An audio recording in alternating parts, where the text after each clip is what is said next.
Assalamu alaikum arkadaşlar. Biz bugün dersimizni sadisen menhecut tefsir el-beyani şöyle kelgen olsa arkadaşlar. İlgirki derslerde menhecut tefsirininki 5 türlük menheclerini sözlep 6-ncısı bayani tefsir menheci kelgen. Qani arаңlardan qaysanlar ibarat o'qib baqsizlar hepsini. Tamam, nima hozirlikqa kompyuterda chiqmayotgan shunaqangi ba'zi sizlarga ovoz berish ba'zi ishlar sal qulaysiz ekan ma'noda. Shuni o'zim ham o'qib darsni boshlayveraman. Biz ilgirki darslarimizda manda bir nuqtani ilgari surgandik arkadaşlar. Maqsadda eskartishlardan balki maqsadda bo'lishi mumkin. Esali bu tefsirde bir narsa söz yok. Esali bu tefsir fakat ve fakat tefsirininki yazılış uslubi. Tahmini qiladigan vaqtda boshqalarga bayon qilinish shaklini asos qilib turib deyilgan nuqta. Masalan tefsir tahlili şekilde, tefsir tahlili desek ayetten tahlil qilinib bayon qilinadi. Yoki ixcham bir tushunchi şekilde, icmali şekilde bayon qilinadi. Tefsir icmali. Yoki o'xshash mazmundagi oyatlarni bir nuqtaga yig'ib, shu tema atrofida aylanib turib qana qiladi, tefsir qiladi. Mavduiy yoki selishtirma xarakterlik. Oyatni selishtiradi, hadisning o'tirini moslashtirib selishtiradi. Masalan, hatto Tavrat İncil'deki münasebetlik mezmunlarını ekip durup, seriştirip durup, ana kılıdı, tefsir kılıdı. Bunu biz tefsir muqarin degandik. Bu fakat tefsirininki bizge bayan kılınış uslubidik mesele. Ondan keyin turuqut tefsirde bir narsani dedik. Turuqut tefsirde asaslık tefsir asaslangan menbeni asas qilib turib, ikkiga bo'linadi dedik buni. Yani tefsir eğer eserlerge asaslansa, eser dediğimiz bir yerde bir ayetinin tefsirini Kur'an'dan tapsak, ya ki hadisten tapsak, ya şu ayet hakkında deyilgen sahabelerinin sözlerinden tapsak, ya ki ondan eşip tabi'illarının sözlerinden tapsak, bu tefsir bilme soruludu da o doğrusunda sözlükendik. Yani bir türlü biz tefsir qilish jihatda tefsirning manba nuqtasidan net ma'ayatning tefsiri ma'ayatda bor. Ma'ayatning tefsiri ma hadisda bor deb tayanmagan taqdirimizdimi ammo mufassir o'zi bilgan shar'iy bilimlarga tayinib turib özü bilgen ayetinin mezmunuga tayinib turib, özü bilgen hadisinin mezmunuga tayinib turib, ayetni tefsir qiladi. Sunuluş cihette bu ayetin tefsiri ayeti var deyilmeydi. Bu ayetin tefsiri hadisi var deyilmeydi. Lekin tefsiri qiluvchi normal tefsir şekilde tefsir qiladi. Lekin şer'i delilge tayinib, ayetinin Arap til uslubuga tayinib turib tefsir qiladi. Bunu biz tefsir bir ra'yi yoki tefsir bil ijtihad degandik. Bu manba nuqtasini ikkiga bo'lgandik turuqut tefsirini. Endi manhaj nuqtasidan bir necha manhaj bor, yamanchiq bu manhajlar. Ammo bizlik yig'ib bir nechani bayon qilmoqchi bugun. Oldingi darslarda 5 ni bayon qilgandik. Masalan, tefsir manhaj nuqtasidan tefsir ma'suruni ayada manba nuqtasini bilsek, meyada manhaj ma'adigan yo'l nuqtasini bir turda qatorga bo'ldik. Tefsir fiqhi dedik. Tefsir ilmi dedik.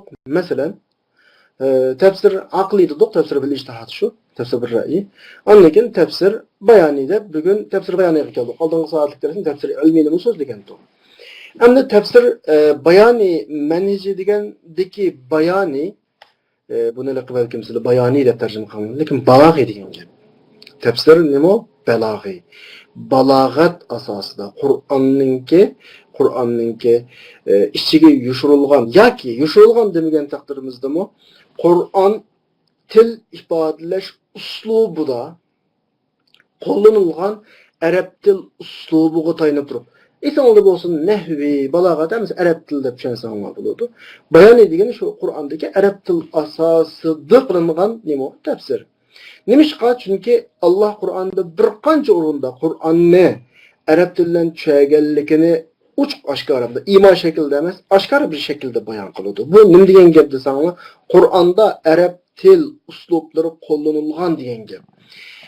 Bizim bir til sahibi, bizning bir Uyg'ur tilimiz va har millatning bir tili va har millatning o'zgarishlik bir ifodalash usullari va ba'zida o'ngga qilib turib ta'tir gapni ifodalaydigan shakllar va buni shu tilni bildiganlar biladi. Masalan, ba'zi tamsillar va buni shuni masalan mantiq ko'rmagan divani qasqonga dum tushibdi desa masalan, buni 5 yil Uyg'ur tili o'rgangan chet ellik yoki 10 yil Uyg'ur tili o'rgangan chet ellik uqmasligi mumkin. Balki Uyg'ur bo'lib yashagan har qanday odam uchun, chunki bu bir til uslubi. Shunga o'xshagan bir masala, bu bir misol. Yani her ifadelash bir şekiller olur. Endi Qur'onda qo'llanilgan shu shakllardan o'z oldiga bir ma'no chiqadi. O'z oldiga bir ma'no chiqadi. Shuni asos turib qilgan tafsir bo'lib qolsa, tafsir bayoni bo'ladi. Endi tafsir bayoni kitobda deyilmaglik, bu kitobda bu nuqta bayon qilinmoqlik. Bunda bir ikki xil shakl oldu mening bayqishimcha. Bir bilik mufassirlar balog'atninki, arab til uslublarininki nazariyalarini aynan akab turib tafsirga. Masalan, arab tildagi balog'atning maqoidasiga ma'oyatda ifodalangan uslub tushidi. Buning asosan bu yerda bunday ma'no chiqadi. Arab tilining maqoidasiga ma'oyat chiqadi. Buning asosan bunday ma'no chiqadi deb tafsir qiladi bir bo'lik tafsirlar. Bu nima deymiz endi? Balog'at asosida qilgan tafsir degan taqdirimizda, lekin nazariy bir shakl deb tushunsak bo'ladi. Masalan, bunun tipik misali tafsir Kashshaf, tafsir Baydaviy qatorliqlar o'qisanglar, balog'at kitobi o'qigandek o'qisizlar.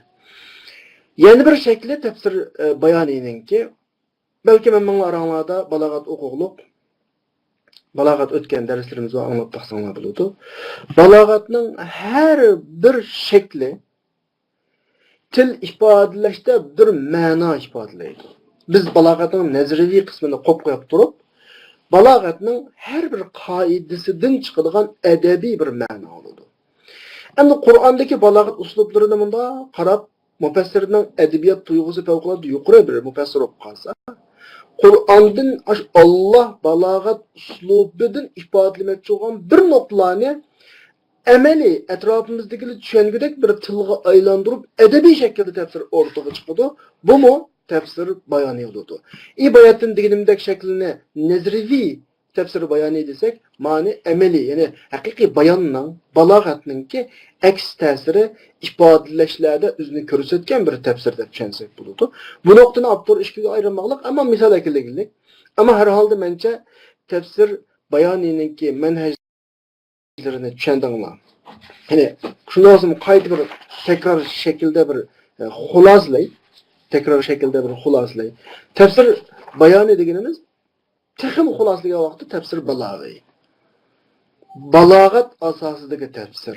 Ham buni biroz qana qilsak, mazmunini qana qilsak, tushunishlik deyli desak, adabiy tafsir deb tushunsanlar bo'ladi. Yoki Qur'ondagi til uslubining ichiga yushilgan ma'nolarni ifodalaydigan tafsir tushunsanlar bo'ladi. Xususan, men bu nuqtada eng yoqtiradigan tafsirim bu tafsir bayoni sohasida. O'qiyman desam shuni tavsiya qilaman. Birisi tafsir fi zilalul Qur'on. Bu jihatda bir mislsiz uslub yaratgan bu nuqtada. Yani Qur'onni adabiy bir şekilde, balag'iy bir şekilde tafsir qilishda. Yana birisi tafsirul manar deb tushunsanlar bo'ladi. Uni manar zilalga qaragan vaqtda biroz madaroq. Ondan keyin yana menga eng ta'sir qilgan, men bek yaxshi ko'radigan tafsirlarning birisi tafsir Sha'raviy. Tafsir Sha'raviyning o'zining arabchisini elib, ko'rsanglar oyatdagi ifodalanmoqchi bo'lgan til uslubiga yushirilgan har bir nuqtani alohida sizlarga tilga aylantirib, sizlar biz tushunadigan bir holatga akab turadi. Masalan, Bismillahirrohmanirrohimdagi Ar-Rahmanir-Rahim Elhamdülillahi Rabbil alemin. Ar-Rahman-Rahim'deki Ar-Rahman-Rahim. İki Ar-Rahman-Rahim'nin ma'nosini iki xil chiqarib beradi. Buni bundan ham chiqarib qo'ymaydi. Balki o'qigan odam, anglagan odam zodi qoyil bo'lib, zodi ashtayken deydigan bir yerga akab andakin to'xtaydi shu. Bu nuqtalar bek muhim. Gerçi biz öyle tefsir sahasında tefsir bil me'surunu bek muhim desek mi? Tefsir ma bir yani bil ictihat mence daha muhim. Yani neymiş desem mi? Çünkü bir zamanga to'xtab qolmaslik. Chunki Qur'on qiyomatga qadar bizning kitobimiz. Qur'onda bizni tafakkur qilishga, Qur'onning mazmunini suzishga chaqiradi. Bugun kunimizningki mashakillarining javobini biz Qur'ondan topishimiz kerak. Bu noktada tefsir bil ictihatlarınki, yani ictihatını biz ikiye böldük ya, tefsir memduh, tefsir bir ra'yi memduh, tefsir bir ra'yi mezmum deb. Mezmumlarının yapıldığı yine ama benim davet kılım memduh kısmı. Bugünkü dersimizdeki tefsir bayan edilen şu oludu arkadaşlar. Anda olsa size karanlığı hazır. Ben mağalık dedim, kompüterde çıkmagan bu ağaçka, ama qaysi gündek cümle astığa sizip bulamaydı ki ben manada. Şuna savukdaşlar eğer tercüme cihette man düşünemedik kayıtı bəsər degan tələb olub qalsa yazsanlar mən tekrar 41-dən zirikməyəm. Bu nokta sizlərə iniq olub keçsin. So'z haqqında qola deb o'ylab qolmanglar. Har qachon qanaqa sana bo'ladi, so'zsanglar men tekrar qilpirman.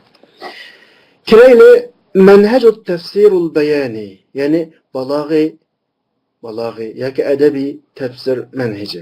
Qur'oni Karim uchuq arab tili bilan shundoq bir millatga tushdiki, nadalal Qur'onul Karim bilisanin arabiyyin mubin. Qur'oni Karim uchuq arab tili bilan shundoq bir millatga tushdiki, ala ummatim.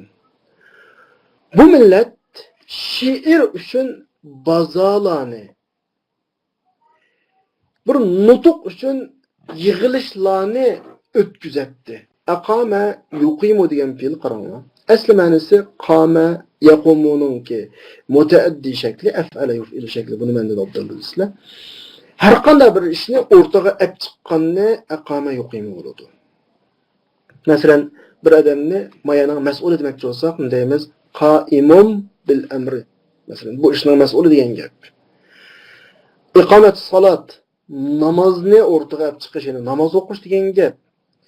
Iqomat davlat qurish degan gap. Mushu binasini yo'q narsani o'rtaga olib chiqib qilgan har qanday ishqa aqama yuqimu ishlatsanlar bo'ladi. Tarjima qilgan vaqtda mutlaqo shu turdi, turg'uzdi degan ma'noga choplashib olishning hech hojati yo'q. Belki Uyg'ur tilida qo'llanilgan har onda shu munosib bir shakl tarjima qilinsa bo'laveradi. Iqomat salati namoz o'qish, iqomat davlat qurish. Yo'da tuqimu lish-sha'ri aswaq va lil-khitaba nudawa masalan. Nudawa. Masalan, baza qurdi deb gap bor-ku bizda. Baza qildi deb gap bor-ku. Shu shirg'a har bazalarni qilatdi.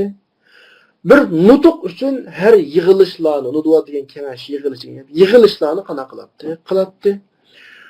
Va tu'iddu shi'ra divanan va sajlan lil mafakhir. Shi'rni bu millat, ya'ni tu'iddu ash ummatning sifati. Ya'ni bu ummat, bu millat şiirni o'zininki to'plamlari, majmualari hisoblaydi va faxr qiladigan xotirlari hisoblaydi. Divan masalan to'plam, fatvolar to'plami deymiz-ku biz. To'plam, sajlan degan gap, xotira degan gap, bunda bir narsani xotirlaydigan. Ya'ni arablar o'z vaqtidagi mijoz arablarningki ifodalamoqchi bo'lgan ishlarini she'r orqali ifodalaydi. Men no'chaq demoqchi bo'lsa, she'r orqali deydi.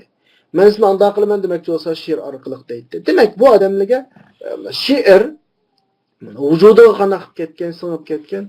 Yilda 3-4 qatim bozorda mutlaqo she'r uchun o'rin ajratilgan manda bir millat. Demak, bu yerda bizga shuni demoqchiki, Qur'on tushgan vaqtdagi arablarning ahvoli, adabiyot, fasohat, balog'atga nisbatan ajoyib ahamiyat beradigan bir vaqtda tushgan demoqchi. Edebiyatga favqulodda ko'ngil bo'ladigan bir vaqt. Chunki bilamiz, mening she'r hujayim yo'q, men she'r bilan toza aram yaxshi emas. Ammo she'rninki bir millatninki tilininki eng go'zallik mujassamlangan bir nuqtasi deyishga bo'ladi tamoman. Şiir taraqqiy qildi degan gap, o millatninki tilisi eng voyaga yetdi degan gap. Arablarning Qur'on tushgan vaqtdagi ahvolining tasviridan qaragan vaqtda til eng yuksak cho'qiga yetgan shu vaqtning o'zida. Yana davotida o'ttir. نزل القرآن الكريم على أمة تمسك بزمام البلاغة والفصاحة.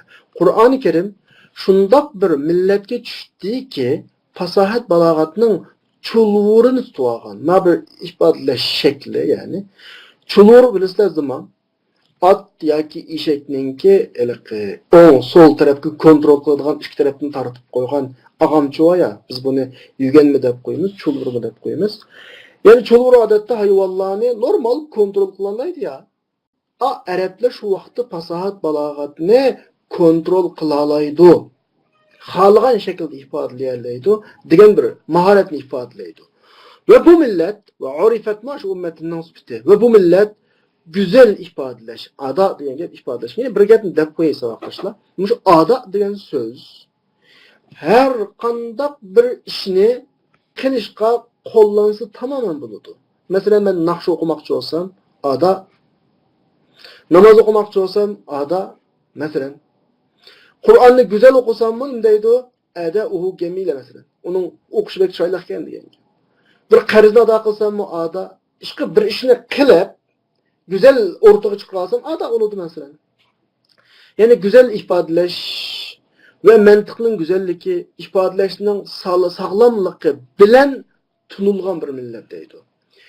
وَمَا يَزَالُ النَّاسِ بَعْدَ 14 قَرْنًا هِلْهَمْ وَمَا يَزَالُ النَّاسِ ki ma yazal hilhem kişiler 14 asırdan keyin yuraddiduna qasaidahum ve yahfazuna khutubahum. Ularning qasidalarini tekrarlayotdi. Ularning nutqlarini yodlayotdi. Masalan, Arab tili fakulteti o'qiganlar asosan şu cahiliyet devrideki Araplarning she'r qasidalarini yodlaydi. Ve hum yu'iddunaha yoki ya'uddunaha. Bular bu qasida, bu nutqlarni fasohat balog'atining misoli qatorida hisoblaydi. Adda ya'uddu. Ve hine nezelel Kur'an. Hem de aşta bir vakti düşkendikin demek, ona dikkat kılsanlar şairler bek poğuç gelirdi çok. Mesela başkalarını gep sokuduğun, zanlık kılıdığın, meskır kılıdığın, birisi mahtamakçı olsa mahtap pişirdiğin, sökmekçi olsa sökep yegi taşıdığın bir ehval var şairlerde.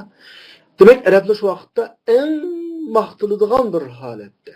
Biz notisi deydiğen bir halette Araplar şu vaxtıda. Endi lehine nezelel Kur'an. Kur'an düşken vaxtıda ularning aqllerini egallab oldi. Ve ularning aqllerini, albab degan mush aql degan gap, oqulni aql degan gap, aqllerini esir aldı ve ulardan bütün sahani egallab ketdi. Akhadha minhum kull ma'khaz degani ulardan bütün sahani egallab ketdi. Nimishqa taqabul turamıdı. Kur'an'ın ekegen fasahat balagati, Kur'an işletken til usluplari ularnikini qaldırdı bir yerde. Voy biz degan bu fasahat balagatning xemir qilib yug'urdiq odamlar deb ifodalaydi shu o'zlarini adabiyot kitob o'qisanglar. Munda po'atidan ular. O'sha odamlarni xemir qilib yug'uryapti Qur'on. Zalika ashna bo'lishi annahu fi kulli sha'nin يتناوله يختار له أشرف المواد وأمسها رحما بالمعنى المراد. Aşınaq deyişimizin sebebi çünkü Kur'an özüge algan bütün işte. Fi kulli şe'nin yeteneveluhu degeni Kur'an özüge algan bütün işte. Şu işqa maddelerinin en esilini ve maksatlik mananı ifadeleşte en yakınını tallaydı. Demek ki Kur'an nimeni ifadelemekçi olsa en güzel revişte ifadeleydi. Ve tarqaq mezmunlarını en bir yere toplaydıgan ve maslışış mında imtizaj deyen gap, arılış deyen gap, arılışıp maslışını en kubul kılıdıgan maddelandırlar. Yani demekçi onu şu. Kur'an bir məqsədni ifadelemekçi boğal vaxtıda muşu cümle kanlaşmaptı deydiği yerden birisi mi yok demekçi. En güzel şekilde cümle şekli eklemek. وَيَدَعُ كُلَّ مِثْقَالَ ذَرَّةٍ فِي مَوْضِعِهَا الَّذِي هُوَ أَحَقُّ بِهَا. Kur'an her zerrecilik Nersini mu? Şununla haqlı qo'ygan öz o'rnida qo'yaqliq. Yada o qo'yaqliq fi mawdi'aha o'z o'rni allazi huwa ahaqqu biha degan gap. Shununla haqlı qo'ygan degan gap. Anadaki iki gap bor. Huwa ahaqqu biha va hiya ahaqqu biha. Andikin diqqat qilsanglar kullu misqala zarratin fi mawdi'iha. Misqala zarratin mawdi' kishi var. Huwa muzakkar zamir mawdi'ga qaytadi, muannas zamir misqal zarra qaytadi. Onda olganda her zerreçillik bir söznümü şu o'rin şu sözge loyiq bo'lgan ve şu söz şu o'ringa loyiq bo'lgan öz joyiga qo'yadi deb mana ikkisini maslashib tarjima qilsa bo'ladi. Şu derecedeki bir hayfligini şu derecedeki ma'na öz lafzida nurluk eynikini ve mükemmel sürtünün akıradığını bir lafzi ifadelayotgan ma'na aynı ma'na demekçi. Ve her lafzi özünün ma'nisida özünün emin bo'lgan o'rnini, mekin bo'lgan qarorini topadidigini lafzi ma'noga shuncha moslashgan, ma'no lafziga shuncha moslashgan, ma lafzidan toza maskamapti. Ya ma lafzi ma ma'noga obdan maskan deydigan yerdan bir simi yo'q.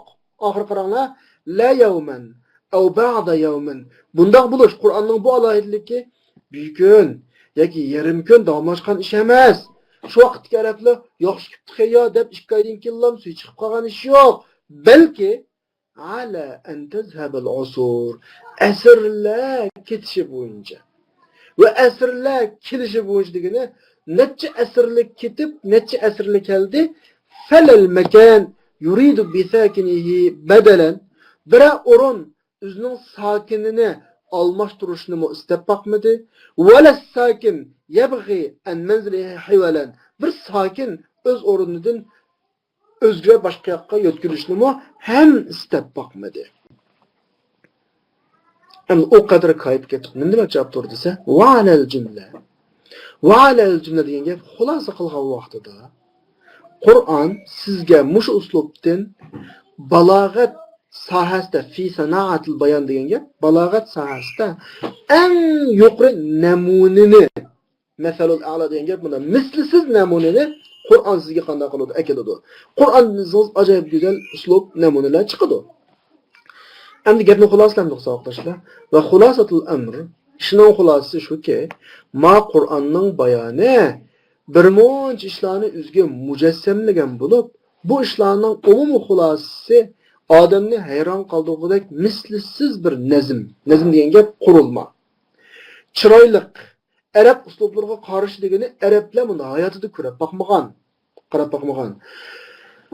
Va nimani o'ziga oladi yana desam qara, jumlatuha an-nazm al-farid deya va uning umumisi as-surul bayan, bayoni ifoda suratlariga, shakllariga eng qaltis shaklda shakllangan. Tuallaf abda ta'lif degan en güzel şekilde şekillengen nimenin arasında mol cazila degan gap mol elfazlarning en fasihleri bilen güzel ma'nolarning en sahihlarinin arasında. Biraz tercümesi qiyinken lekin tekrar qilsanglar mencha bilib ketalaysizlar. Onu boshqa men darsni surat kelib inshaalloh internetga qo'yaman. Ham direkt cho'g'ri nima desa, dunyoga deb ketgan gapning hammasi shuki Kur'an acayip balağatını söyleyen. Bir hızlam gitmen. Şu derslerin 5 hızlam dep boğan gap şu. Kur'an acayip balağat usluplarını söyleyen. Anda oğandan keyin fettecehet himmetu taifette minel mufassirin. Mufassirlerden bir bölüklerinin himmeti muşu balağat yollarına yüzlendi. Ve o balağat yollarına köngül bölüşlerini bədi. Evlevha diyen gap şu balağat yollarına inayetahum köngül bölüşlerini bədi. Ve o haqda havlaha diyen gap o haqda tədqiqatla qana qıldı kiməydi. Demek bunu bir tefsir şekliga aylandı diyen gap savaqdaşlar. Bunu bir tefsir şekliga aylandı. Endi tefsirinin bu xilisi Resulullah'ның tefsiridi payda olgan. Sahabalarning tefsiridan paydo bo'lgan shu ahvol, shu balog'iy tefsir shundan tunilgan eng mashhur kishi kim edi desanglar Ibn Abbas radhiyallohu anhu bo'lib, Ibn Abbas radhiyallohu anhu lug'aviy tefsirdan ko'p qiladi. Men bayon deganni adabiy, balag'iy til tafsiri dedim ya, buni hozir chiqyotdi. Ibn Abbas til tafsirini ko'p qiladi. Bu tafsirda Ibn Abbas nega murojaat qiladi desa, arablarning she'rlariga murojaat qiladi. Nimishqa? Tutuq bo'lib qilish ehtimol bo'lgan alfaz va tarkiblarni bilish uchun. Li ma'rifati bilish uchun ma narsa qat yag'mud degan gap qat fil mudorining oldiga kelib qolsa, ehtimol bo'lganni tarjima qildik ya, ehtimol bo'lgan tutuq qilish. Nima tutuq qilish ehtimol bo'lgan desa, alfazlardan va qurilmalardan. Uni qayta tarjima qilamiz. İbn Abbas şu tefsirde tutuq bo'lib qilish ehtimol bo'lgan alfaz so'zlar va qurilmalarni bilish uchun arablarning she'rlariga qana qiladi, murojaat qiladi. Ve İbn Abbas'ning yo'li bo'yicha ala nahjihi degan gap yo'li bo'yicha shogirdlari, masalan Mujohid ondan boshqa o'xshash shu yo'l bo'yicha qana qildi, ma'ni deydi. Depilib Abdurrahman andin keyin tadvin davrida biz bir davrlarni so'zlab o'tdik ya, marahil tefsirine tedvin devrede nurgulluğan eserler meydana çıktı. Mecazul Kur'an, Ebi Ubeyde Ma'mar ibn Musanna'nın ki Ma'anul Kur'an diyen kitap, Ferra'nın ki Nezmul Kur'an, Cahid'nin ki hemmisi şu şekildeki kitaplar. Anlakin eserler, muallafat eserler akı'nın kegili başladı da nurgun kitaplar meydana çıktı. Zahraddiniyet meydana çıktı ki bu kitaplar Kur'an-ı Kerim'nin muşu taraplerdeki mucizlikini ölçüge aldı. Ve kitaplar meydana çıktı ki tefsirlerinin hemmini ölçüge alan kutubun tenavvele et-tefsir kullahu deyen gap tefsirinin hemmini ölçüge alan kitaplar meydana çıktı. Ve balagatke evlet el-beyan inayeten degeni balagatke alahide köngül bilish badi. Mesela Allah Zemahşeri'nin ki tefsir keşif qo'shish bayatın sizlarga dersimizden başıdlar bunu qanaq bergen, misal qatbergen, misal şekilde. Ve ayetler oturusku münasibetlerge köngül bildiğin kitaplar çıktı. Bu balagatның yollarından qatarı. Mesela da okusağımız Sur Bakara'nın bir ayetleri bir mezmun, kinki ayet bir mezmun, kinki ayet bir mezmun. Odu qarmaqqa xuddi ilgirki ayetlerin kinki ayetlerin oturda münasibet yo'qdagidek bir xil tuyg'u qiladichi maxsus mushuni bayon qiladigan kitoblar o'rtaga chiqdi. Bu min avjuhil bayan. Bayanning mush xil tafsirining qatoridan, yo'llarining qatoridan demakchi. Masalan, Baqoiyning kitobi o'xshash Nazmud Durar fi tanasubul ayat va sur degan kitob, Suyutining tanasuqud durar fi tanasubus sur degan kitob. Mush kitoblarning ismini eson saqlab olinglar yoki maxsus daftardan birini tutib saqlashlar. Kitoblarni tartib bo'yicha tafsir bil ma'surning kitoblari, Ma'u'aning kitoblari bek foydali buchu. Yani mush tafsirning mush xildagi tafsirining qatoridan Tafsirul Ulusi, Ruhul Ma'ani, Ulusining tafsiri. Lekin ma eserler ma bayani menajni prinsiplashtirolmadi. Lam tuasl degan gap bunda prinsiplashtirib, qoida grammatiklaştirolmadi. Ve onun aniq yo'llarini bekitolmadi. Faqat har bir o tafsirlardan ma'lum taraf ya ko'plagan tarafni o'ziga oldi. Chunki buning bunda bo'lishining bir sababi saboqdoshlar. Qur'onning balog'at uslubi favqulodda ko'p. Bir adamninki buning hammani qilib bo'lishini atayin. Shuningga bir adam o'rtaga chiqib, Qur'ondagi balog'at uslublarining hammani tafsiliy bayon qilib, o'rtaga uni prinsiplashtirib, qoidalashtirib chiqib bo'lishi natayin. Shuningga navbatda ma'abdur. Lekin yangi davrdagi, yangi asrdagi til va balog'at ahli uzun tefekkür qildi, uzun o'ylandi. Aqalu an-nazra va tefekkür degani uzun o'ylandi, uzun tefekkür qildi ve mushu tafsirdagi mushu manhajning yo'llarini tuzdi va da'u degan gap tuzdi qo'ydi.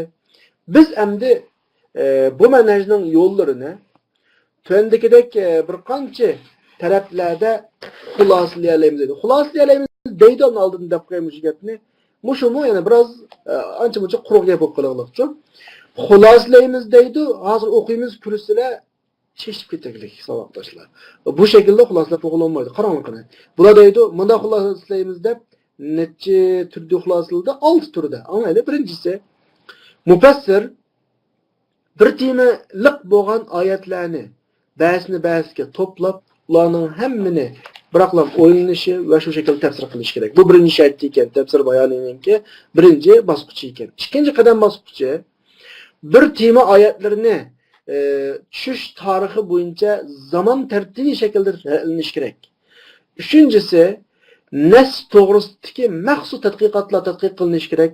Nesning tarixi oyatning demakchi. Tushish sabablari, to'planish ahvoli, yezilish ahvoli, qiroatlari shuna o'xshagan ulumul Qur'onlardan bular tadqiq qilinishi kerak. To'rtinchisi, mushu nes tushgan muhitning umumiy tadqiqoti sunilishi kerak, yuqaddam sunilishi kerak. Ya'ni masalan, zimin, osmon, tog', idirliq, jilg'a, idirliq qatorliq moddiy muhitlari va mushu ummatning tarixi, tuzilmasi, urf-odatlari, masalan, a'rof, odat, taqolidamiz urf-odat degan gap, urf-odatlari haqidagi ma'naviy muhit haqida bir tadqiqot qilinishi kerak deydi. Bu to'rtinchisi. Beshinchi qadam bosqich Qur'onning naslari yakki so'zliklarida tadqiq qilinishi kerak.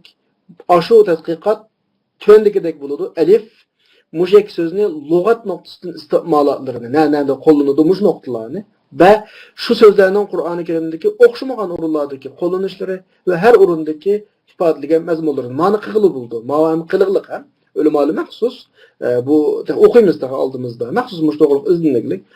6-qadam bosqich shu tafsir bayonida hozirlashga tegishlik, mengishga tegishlik yo'llarning 6-si Qur'on naslarini shu qurilma holatdagi ma'nilarini tadqiq qilish, shu dal nahvi, balog'at degandek adabiyot bilimlari orqali bo'ladi. Masalan, nahvi desak, nahvi ma'noni bayon qilish vositalaridan, ma'noni muqimlash vositalaridan bir vosita deganlikka asosan nahvi deymiz. Balog'atdan desak, balog'at Qur'on uslubidagi so'z go'zalligini aks ettiradigan adabiyot, san'at qarashi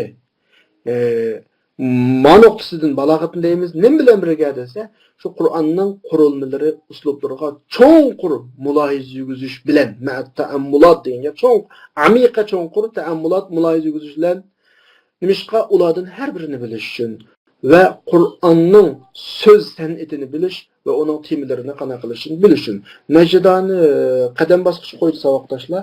Jami 6 dona qadam bosqich qo'ydi. Tafsir balog'atning bir to'g'ri bir shaklda o'rtaga chiqishini qaranglar anglab boqaylik. Tilkum ana shu yuqoridagilar ustoz Amin Xavli tafsir bayoni uchun siz bergan eng muhim qadam bosqichlar deydi. Dapulab Abturnim deydi desanglar, illa lekin ma qadam bosqichlar mujarrada nazariyaga faqat nazariya sifatida qolib qoldi. O qarab boqma qig'ilmaydi uni, chunki bayatın degan 6 turli ishning har birisi ulumul Qur'on sohasidagi cho'ng-cho'ng bir modda, cho'ng-cho'ng bir fan o.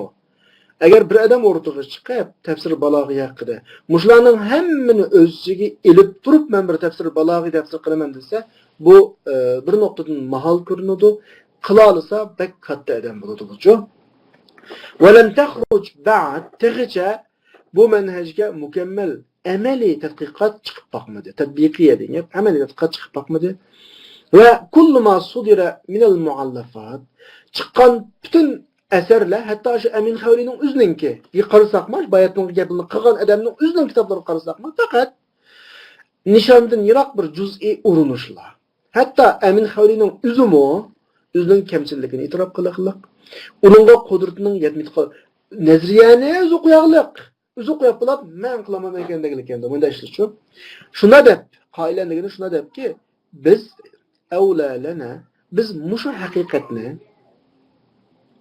degani tafsir bayoniga minda qadam bosqich ketadi, lekin men qilamayman deganman. Degan bu haqiqatni o'zimizga va kelgusi avlodlarga yolg'on aytib özümüzde mükemmel bir iqtidarının bağlılığını oylab, to'liq bir qudratning bağlılığını oylab, yalğan aytishdan ma haqiqatni avlo ko'rish, tanlash bu bizga avlo deydi. Ya'ni biz qilinmaydi ekanmiz degan gap avlo deydi. Wa la in lam yakun lana min al-kamal. Biz faqat mukammallikdan nimba desa, kamchilikimizni his qilish. Bizning kamchilikni his qilish eng cho'ng mukammallikimiz. Ana shu bizga yolg'on özümüzde köp turuştun bu çaylıqdır. Fezalike ecmel bina degeni mana bu bizge güzel nimeden yalgan köp turuştun. Tezeyyüt köp turuş, zaif yalgan degen gap. Endi aşağılab qanday oldu savaqdaşlar bu meselenin ahirisi? Nazriyani tuzde bu ustaz Emin Havli. Lekin özümü itiraf kıldı ki bunun hemmini qıp boğulamat kılgan itiraf kıldı. Emdi iş aynda olgan iken. Ve izâ kânel emru kezâlik iş aşta olgan iken.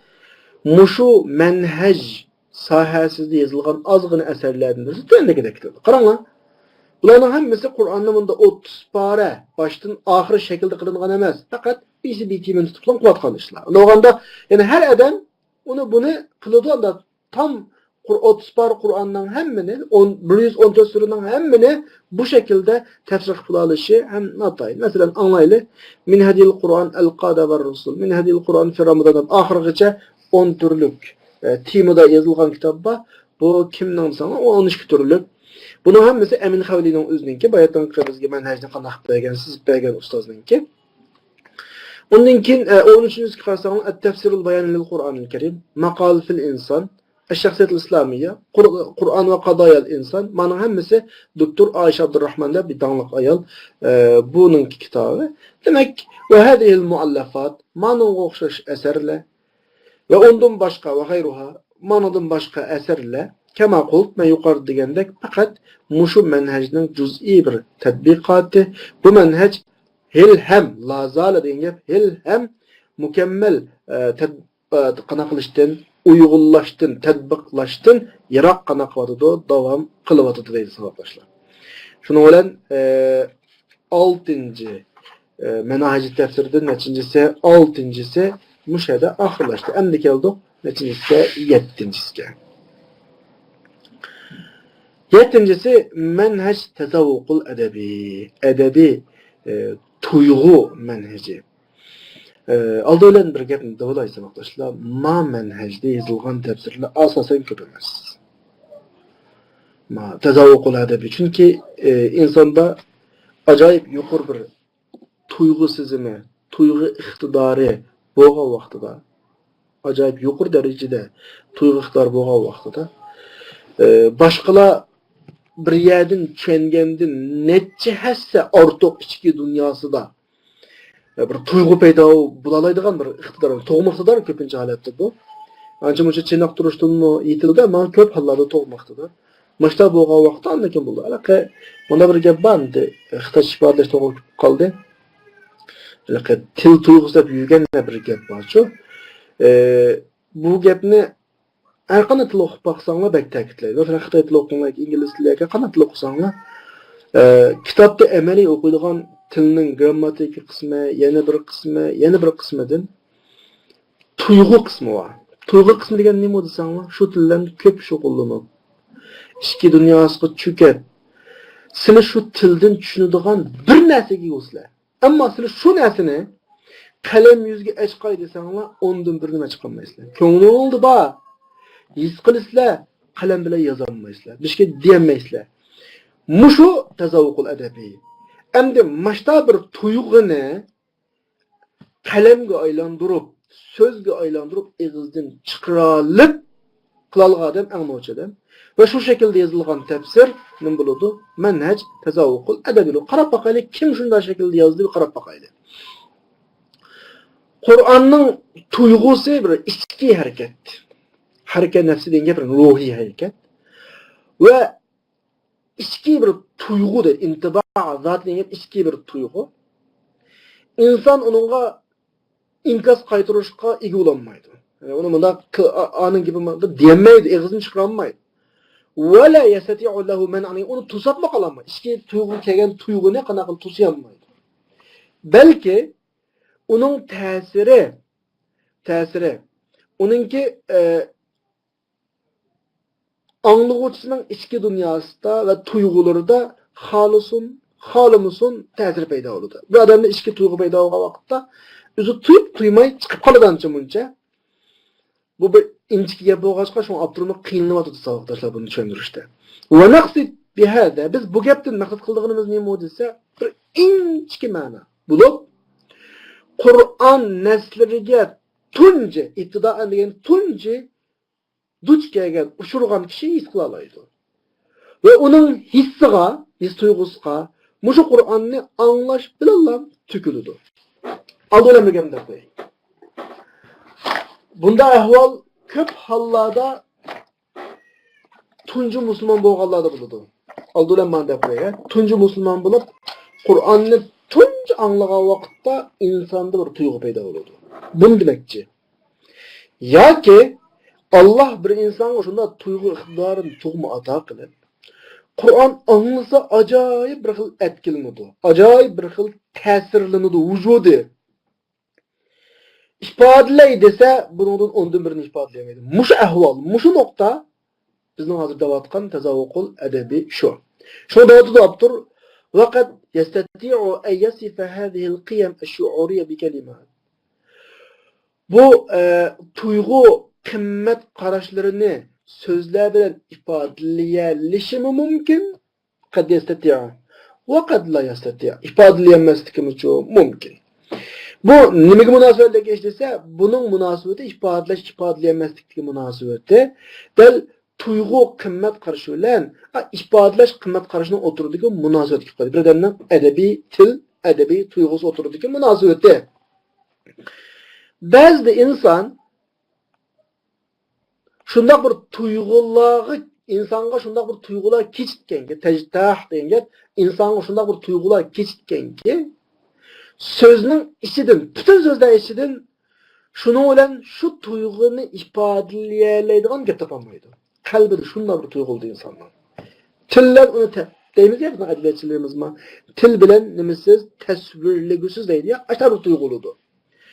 Şoňaşqa bir bilip jilla Qur'anny anlagan vaqtida sözlerning ichidan o'zi tuyg'unlarini ifodalashga gap topolmadi. İlla kenim dedi innahu acaba.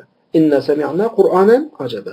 Anda Qur'an, munda Qur'an diyemmi? Şu ajoyib Qur'an kendinden başka gap yok endi. Mesela acayip bir güzel bak bu adamlar. O bağının güzelliğini tasvirligi söz güzel gelendi. Maşta bir güzelliğini birisiga bir bağını birisiga ifodalamoqchi olsam deysizlar. Acayip güzel. Qanday choyliq ekansiz? Acayip choyliq bak ekan. Şu acayip choyliq uni ifoda qilolmaydi endi. Mesela bu Sayyid Qutb rahimahullah mushu ma'noni bizga qanday qilyapti, bayon qilib tavatıdı. Inna fi hadal Qur'an. Bu Qur'onda maxsus bir sir bo'lib, buni şu Qur'onning naslariga tunji yüzlengen, ushurgan kishi his qila oladi. Nimadan ilgari o neslardagi mo'jizlik o'rindan tadqiq izlanishdan ilgari. İzlengen siralaqi bir xilaqi kuni qoladi emasmi? Ammo tunji qilgan vaqtda bir tuyg'u paydo bo'ladi. Yani bu kishi bu Qur'onning iboratlarida xos bir kuchni his qiladi. Sulton degan kuchni his qiladi. Ve şunu his qilganki, bu yerda aql ifodadan bilayotgan ma'nodan boshqa bir narsa borligini his qiladi. Ve bu yerda inson mushu Qur'onni anglash bilan his tuyg'usiga tükülüdigan, yensakir degan gap tükülüdigan bir türünün borligini his qiladi. Bu hem bazı insanlarımızda buluşu mümkün. Bazı ayalını okup bazı adam biraz etkilenip, təsirlenip qaladı. Tuyuqsuzlam. Muşta ahvallar buludu. Şoňaşqa Qur'an anlagıcının his tuyg'usiga tükülüdigan tuyg'ularning qatoridan ma la yustata'u ta'biru anha bi kalimat. Söz bilen onu ifadalashga qodir bo'lolmaydiganlari bor. Mana bu Sayyid Qutb yeterlik, bu kabi degan gap Sayyid Qutb misol qilib yeterlik. Bunun mümkün emasligini itiraf qilib deydi. Ma Qur'onningki his tuyg'umdagi bevosita ta'siri ne? Mening sözlerim ve ifadelerimde tercüme qila olishim mahaldir. Yine ko'nglimda tuygan, ko'nglimdagi tushunayotgan mazmunlarni tilim ifodalab bo'lishim mumkin emas. Şoňaşqa doimo men Qur'ondan his qilgan mazmunlar bilan kishilarga mush fizlal Qur'onda deb berayotgan, o tarjima degan gap tushunib berayotgan narsani o'tirda bek cho'ng bir hangni his qilaman. İchki dunyoyim boshqa. Yazgınımga qarasam oddiy demakchi. Men o'zimning ichki dunyosidagi men Qur'ondan tushunganimni men Qur'onda yozib gapirib bo'lmadim demakchi. Endi unda bo'lgandan har odamning bir tuyg'usi bo'ladi. Har odamning Qur'onga nisbatan bir ishqi o'xshamaydi. Ishqning o'xshamasligiga qarab turib, uning birdigan ta'siri, chunki Qur'onga oshiq bo'lgan odamga Qur'onning birdigan ta'siri Adetki normal adam qaraganda farq qilan odamdi. Bir mufassir bo'lish uchun oldindan Qur'onga oshiq bo'lish kerak. Oshiq bo'lgan odamning qalbiga har xil tuyg'u kiradi. Endi bir mufassir Qur'on tafsir qilaman deb shunda boshlasa, biz uni ani qil, mani qilma demaymiz. Çünkü ichki tuyg'usi bor uningki. Shunda aytib turib, "Laysa minas sahl an nukabbil al-mufassir." Biz mufassirni bog'lab qo'yish oson emas. Cheklab qo'yish oson emas. Halbuki uning ichki dunyosiga mushu mashair tuyg'ular va mushu hislar tugilib bo'lgan. Chunki mufassir Qur'onga shuna qarasa, ichki dunyosi Qur'on ifodalari bor. Ham biz uni shu o'zi to'g'ri deb qaragan so'zlar bilan shu tuyg'ularni ifodalashdan to'sib qololmaymiz. Madomiki nasning ma'nilaridan chiqib ketmasa va dalolatlaridan chiqib ketmasa va madomiki Qur'onning alfozlari qanaq ketmasa, yiroqlab ketmasa. Endi misha kelgan vaqtda bir gapni deyish to'g'ri qildi savoqdoshlar. Supularning tafsiri bu yerga oldimizga saklab keladi. Supularning tafsiri 90% mishta nima tazavvuqul adabiy, ya'ni tuyg'u, ichki tuyg'u tafsiri. Lekin supularning tafsirininki xatolashib ketgan nima desangmi? Qur'onning o'zining bir ma'nosi bor ya, bir arabcha lafzi bor ya buningki. Shu arabcha lafzi ifodalayotgan bir ma'no bor ya. Shu ma'nodan yiroqlashib ketgan yeri bor. Shu yerda ikki narsa bor savoqdoshlar. Ikki narsa. Birisi mufassirning o'zi. Mufassirning o'zi. Yana birisi Qur'on ifodalayotgan mazmun.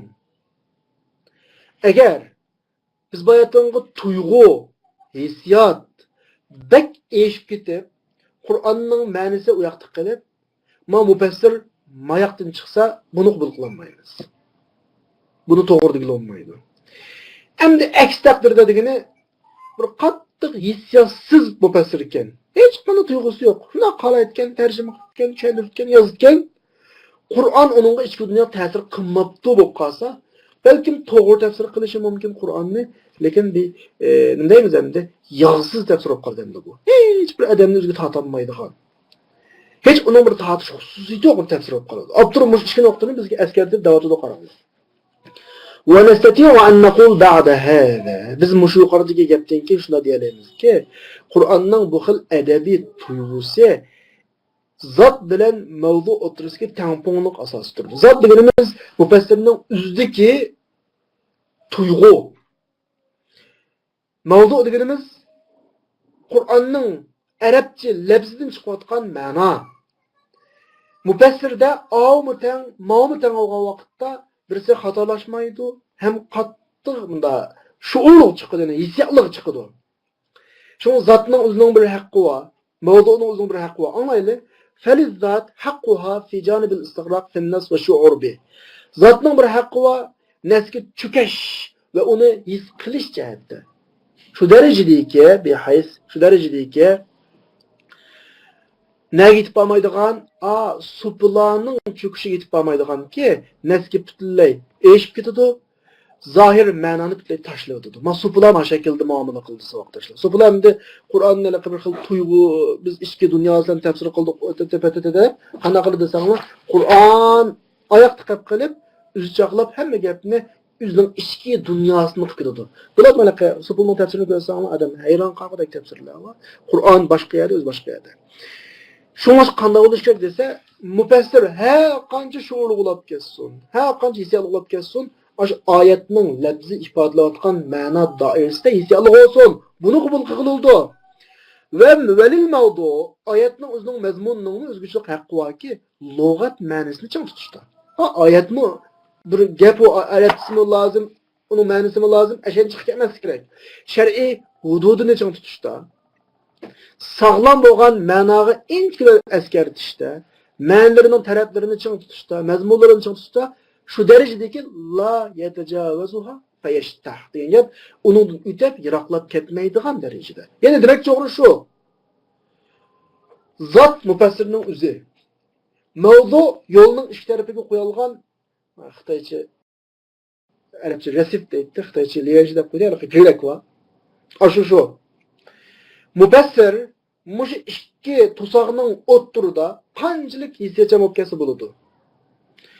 qanchalik tuyg'usini o'rtaga qo'ysa bo'ladi, qanchalik tuyg'usini ifodalasa bo'ladi. Madam yo'lning ikki tarafiga qo'yilgan shu to'smadan o'tib ketmaslar, chiqib ketmaslar.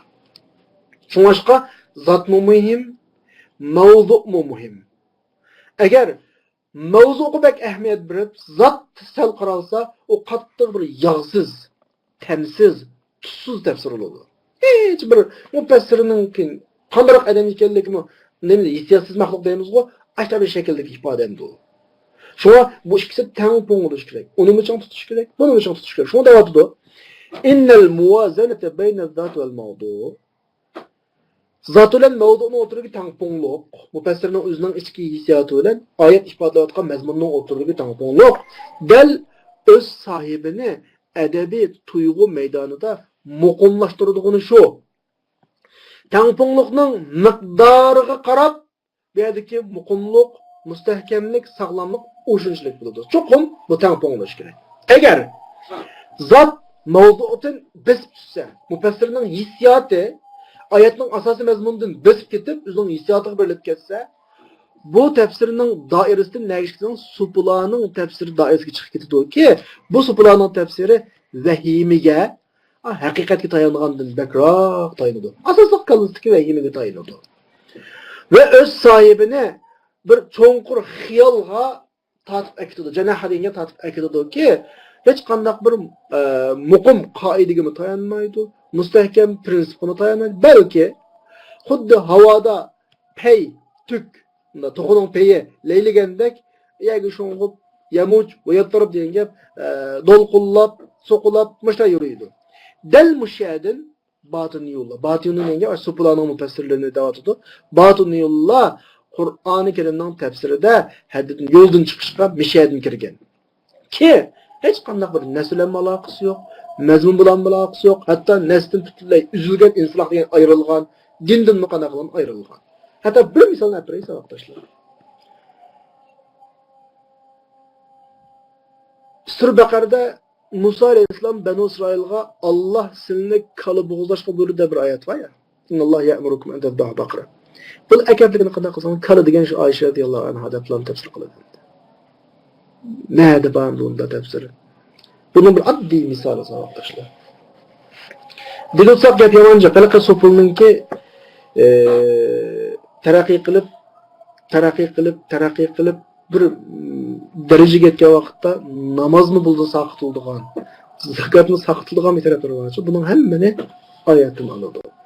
Agar kirib baqsanglar, Google'ga kirib, masalan, tafsiru al-Batiniyin deb kirib baqsanglar, yamanjiq chiqadi.